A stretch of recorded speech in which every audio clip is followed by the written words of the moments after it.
नमस्कार, मैं Satpal Chaubyal, legal knowledge with S P Chaubyal में आपका हार्दिक स्वागत है। आज हम चैप्टर 6 का जो लास्ट टॉपिक है, trafficking of person, section 141 to 146 BNS, इनके बारे में जानेंगे। तो आइए शुरू करते हैं। तो आज की पहली सेक्शन है importation of girl by from foreign country. विदेश से किसी लड़के या लड़की का आयात करना, धारा 141 भारतीय न्याय संहिता। Whoever imports into India from any country outside India any girl under the age of 21 years or any boy under the age of 18 years with intent that the girl or boy may be or knowing it to be likely that girl or boy will be forced or seduced to illicit intercourse with another person। तो धारा 141 में क्या बताया गया है कि जो कोई भी भारत से बाहर किसी देश से 21 वर्ष से कम आयु की किसी लड़की को या 18 वर्ष से कम आयु के किसी लड़के को इस नीयत से भारत में आयाता है कि ऐसे लड़के या लड़कियों को किसी अन्य व्यक्ति के साथ अवैध यौन संबंध बनाने के लिए मजबूर किया जा सकता है या बहलाया फुसलाया जा सकता है, या ये जानते हुए कि ऐसा होने की संभावना है, आयात करता है। shall be punishable with imprisonment which may extend to 10 years and shall also be liable to fine। तो ऐसे व्यक्ति को कारावास जो 10 वर्ष तक का हो सकता है और जुर्माने से भी दंडित किया जाएगा। नेक्स्ट सेक्शन है wrongfully concealing or keeping in confinement kidnapped or abducted person, section 142 BNS। व्यापहरण या अपहरण किए गए व्यक्ति को गलत यानी अवैध तरीके से छिपाना या कैद में रखना, धारा 142 भारतीय न्याय संहिता। Whoever knowing that any person has been kidnapped or has been abducted wrongfully conceals or confines such person। तो धारा 142 में क्या बताया गया है कि जो कोई भी ये जानते हुए कि किसी व्यक्ति का व्यापहरण या अपहरण किया गया है और ऐसे व्यक्ति को अवैध तरीके से छुपाता है या कैद में रखता है, shall be punished in the same manner as if he had kidnapped or abducted such person with the same intention or knowledge or for the same purpose as that with or for which he conceals or detains such person in confinement। तो ऐसे व्यक्ति को उसी प्रकार दंडित किया जाएगा मानो उस व्यक्ति ने भी उसी नीयत से उस व्यक्ति का व्यापहरण या अपहरण किया हो या उसी उद्देश्य से उसने उस व्यक्ति को जो है अवैध रूप से छुपाया हो या फिर अपने पास कैद में रखा हो। फॉर एग्जांपल मान लो एक व्यक्ति किसी का व्यापहरण करता है, अपहरण करता है और उसे जो है किसी अपने अन्य साथी के पास ले जाता है और वो जो उसका साथी है ये जानते हुए कि ये इस व्यक्ति का व्यापहरण या अपहरण करके लाया है और उसे जो है छिपाता है या उसको छिपाने में मदद करता है या उसे फिर अपनी कैद में रखता है, तो उस व्यक्ति को जो उसको कैद में रख रहा है या छिपाने में मदद कर रहा है उसी प्रकार से दंडित किया जाएगा मानो उसी व्यक्ति ने उस व्यक्ति का व्यापहरण या अपहरण किया हो। Trafficking of person, section 143 BNS, मानव तस्करी, धारा 143 भारतीय न्याय संहिता। तो ये जो धारा 143 भारतीय न्याय संहिता है इसमें मानव तस्करी की जो है डेफिनेशन भी दे रखी है और इसके लिए दंड की व्यवस्था भी इसी में है। Subsection 1, whoever for the purpose of exploitation recruits, transports, hire, transfer और receive a person or persons। उपधारा 1 में क्या बताया गया है कि जो कोई भी शोषण करने के उद्देश्य से किसी व्यक्ति या व्यक्तियों को चाहे भर्ती करता है, परिवहन करता है, आश्रय देता है, स्थानांतरित करता है या प्राप्त करता है, जो नीचे दिए गए तरीके हैं इनमें से किसी भी तरीके से किसी व्यक्ति को जो है शोषण करने के उद्देश्य से चाहे वो भर्ती करता है, चाहे परिवहन करता है उसका, चाहे आश्रय देता है, चाहे स्थानांतरित करता है या प्राप्त करता है। ए, बाय यूजिंग थ्रेट्स, धमकियों का प्रयोग करके। बी, यूजिंग फोर्स और any other form of coercion, बल प्रयोग करके या किसी अन्य प्रकार के दबाव का प्रयोग करके। सी, बाय एब्डक्शन, अपहरण करके। डी, बाय प्रैक्टिसिंग फ्रॉड और डिसेप्शन, धोखाधड़ी या छल का प्रयोग करके। ई, बाय अब्यूज ऑफ पावर, अपनी शक्तियों का दुरुपयोग करके। F, by inducement including the giving or receiving of payments or benefits in order to achieve the consent of any person having control over the person recruited, transported, hired, transferred or received। तो F में क्या बताया गया है, किसी ऐसे व्यक्ति की सहमति प्राप्त करने के लिए प्रलोभन देकर जिसमें भुगतान या लाभ देना भी शामिल है, जिसका भर्ती किए गए, परिवहन किए गए, आश्रय दिए गए, स्थानांतरित किए गए या प्राप्त किए गए व्यक्ति पर नियंत्रण हो। ये जो उपरोक्त तरीके हैं, इनमें से किसी भी व्यक्ति को, चाहे वो उसका परिवहन करता है, चाहे उसको आश्रय देता है, स्थानांतरित करता है, प्राप्त करता है, तो ऐसे व्यक्ति के लिए माना जाएगा कि उसने मानव तस्करी का अपराध किया है। ये जो मानव तस्करी का अपराध है, ये एक किस्म का संगठित अपराध भी है। इसमें अलग अलग तरह के लोग जो इन्वॉल्व होते हैं। कुछ लोग होते हैं, उनकी ड्यूटी होती है कि वो सिर्फ स्पॉटर का काम करते हैं। स्पॉटर मीन्स कि उन्होंने देखना है कि कौन सा बच्चा है जो बिना माँ बाप की देख रेख के ऐसे खेलता रहता है जिससे कि आसानी से अगवा किया जा सकता है। एक और टीम होगी, उसका काम होगा कि उस बच्चे को जैसे ही इन्फॉर्मेशन मिली, उस बच्चे को उठा के ले जाएंगे। एक और टीम होगी जो उस बच्चे को, हो सकता है कि वहाँ से गाड़ी उपलब्ध कराए उस बच्चे को ले जाने के लिए, और एक अन्य टीम हो सकती है जो गाड़ी द्वारा उस बच्चे को दूसरे स्थान पर ट्रांसफ़र करेगी। इसके अलावा एक अन्य और टीम हो सकती है जो कि उस बच्चे को आगे कहाँ बेचा जाना है, इस प्रकार की व्यवस्था करते हैं। तो ये जो ट्रैफिकिंग यानी कि मानव तस्करी का अपराध है, एक संगठित अपराध है, इसलिए इसमें ये सारी बातें बताई गई हैं। और ये जो F पॉइंट बताया गया है, इसमें क्या बताया गया है कि कोई व्यक्ति जो है किसी को बेनिफिट का लालच देकर भी ये जो है उसकी कंसेंट प्राप्त कर लेता है। फॉर एग्जांपल, मान लो कोई व्यक्ति है, गरीब आदमी है, और उसके बेचारे के काफ़ी ज़्यादा बच्चे हैं, 5-6 बच्चे हैं, मान लो 4 लड़की हैं उसकी, और उससे वो शादी जो है उनकी कर पाने में जो असमर्थ है। अब कोई व्यक्ति आया और उसको लालच दिया कि हम आपकी बेटी को जो है जॉब दिला देंगे, बड़े शहर में ले जाएंगे, वहाँ उसको जॉब दिलाएंगे, और उसके लिए उसने पैसा भी दे दिया, और उस तरीके से चाहे वो ले जाता है, उसकी सहमति ली और उस तरीके से उसको ले जाता है, फिर आगे जाकर उसको मानव तस्करी में इस्तेमाल करता है, तो वो भी इस धारा के अंतर्गत अपराध माना जाएगा। Explanation 1. The expression exploitation shall include any act of physical exploitation or any form of sexual exploitation, slavery or practices similar to slavery, servitude, beggary or forced removal of organ। तो स्पष्टीकरण 1 में क्या बताया गया है कि शोषण शब्द के अंतर्गत शारीरिक शोषण का कोई भी कार्य या यौन शोषण का कोई भी रूप, गुलामी या गुलामी के समान कोई प्रथा या दास्ता या भीख मांगना या अंगों का जबरन निकालना जो है, ये सारी बातें एक्सप्लॉयटेशन के अंतर्गत शामिल रहेंगी। अर्थात जो व्यक्ति किसी का जो है मानव तस्करी कर रहा है, किस लिए से कि उसका जो है सेक्सुअली उसको एक्सप्लॉयट किया जाए, या उसे किसी का दास बनाया जाए, या इस तरह की कोई और काम, या भीख मांगने के लिए लगाया जाए, या उसके अंग जो है निकाल के उनको बेचा जाए, तो ये सारी चीज़ें जो है एक्सप्लॉयटेशन यानी कि शोषण के अंतर्गत मानी जाएंगी। Explanation 2. The consent of the victim is immaterial in determination of the offense of trafficking। तो स्पष्टीकरण 2 में क्या बताया गया है कि मानव तस्करी के अपराध के निर्धारण में पीड़ित की सहमति का कोई महत्व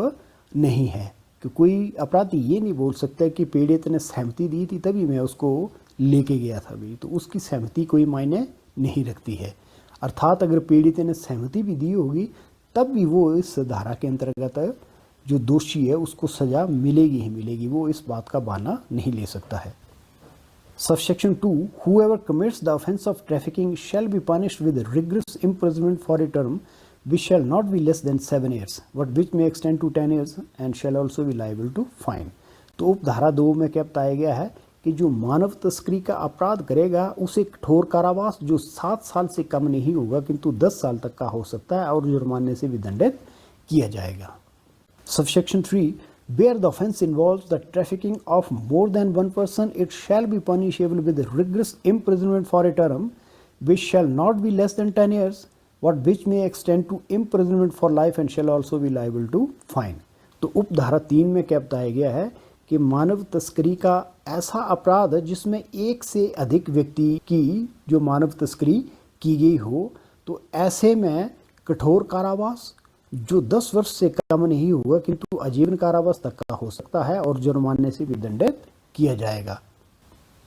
Subsection 4. Where the offence involves the trafficking of a child, It shall be punishable with rigorous imprisonment for a term which shall not be less than 10 years, but which may extend to imprisonment for life and shall also be liable to fine.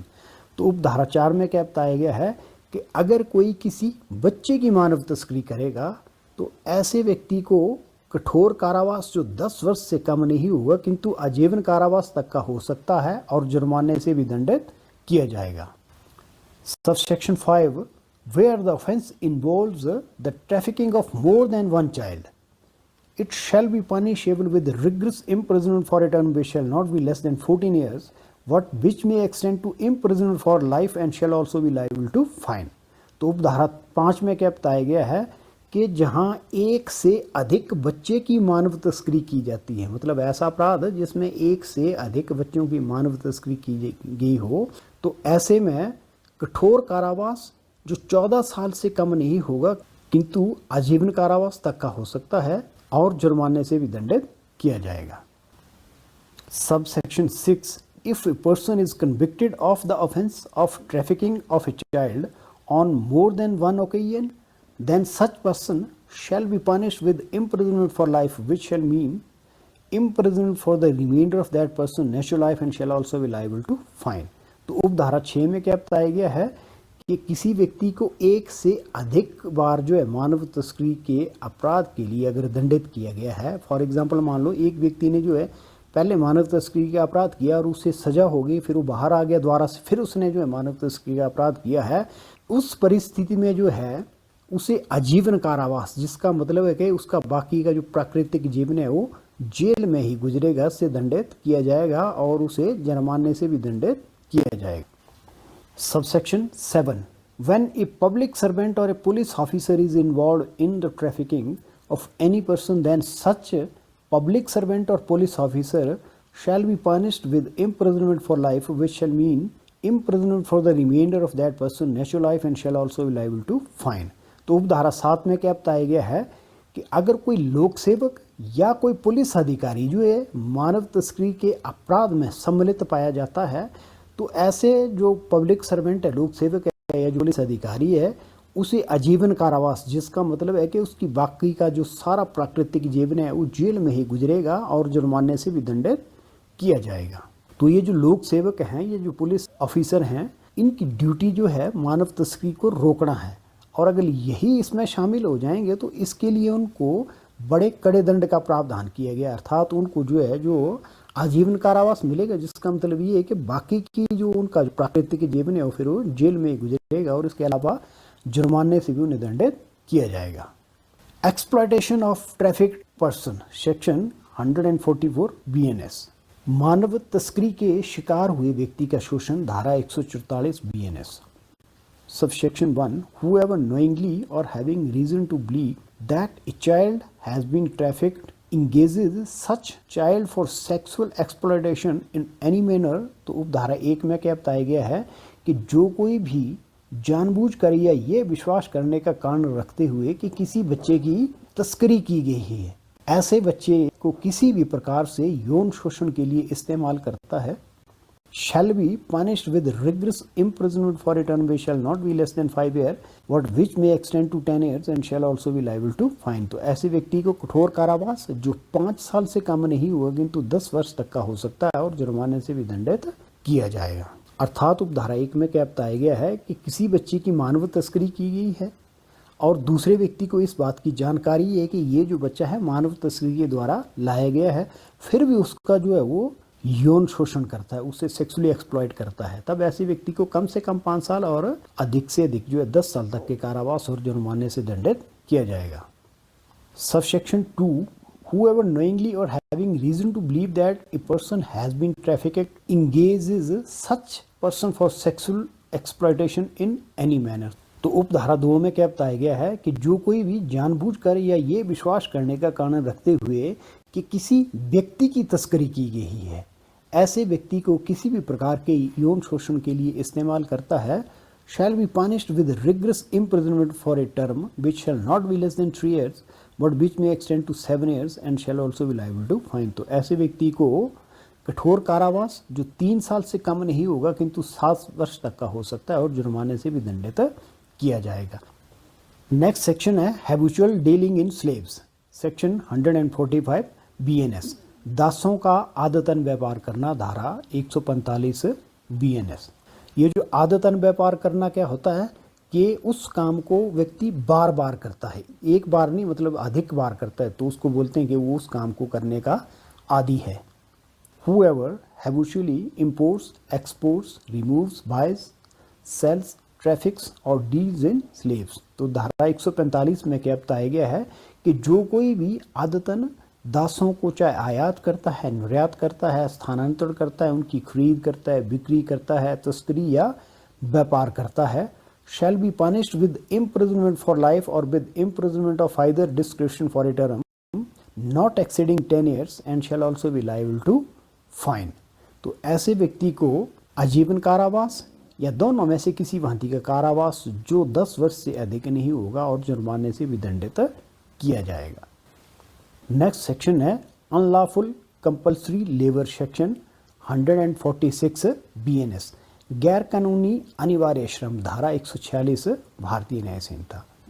Whoever unlawfully compels any person to labor against the will of that person। तो धारा 146 में क्या बताया गया है कि जो कोई भी गैर कानूनी रूप से किसी व्यक्ति को उसकी इच्छा के विरुद्ध श्रम करने के लिए विवश करेगा,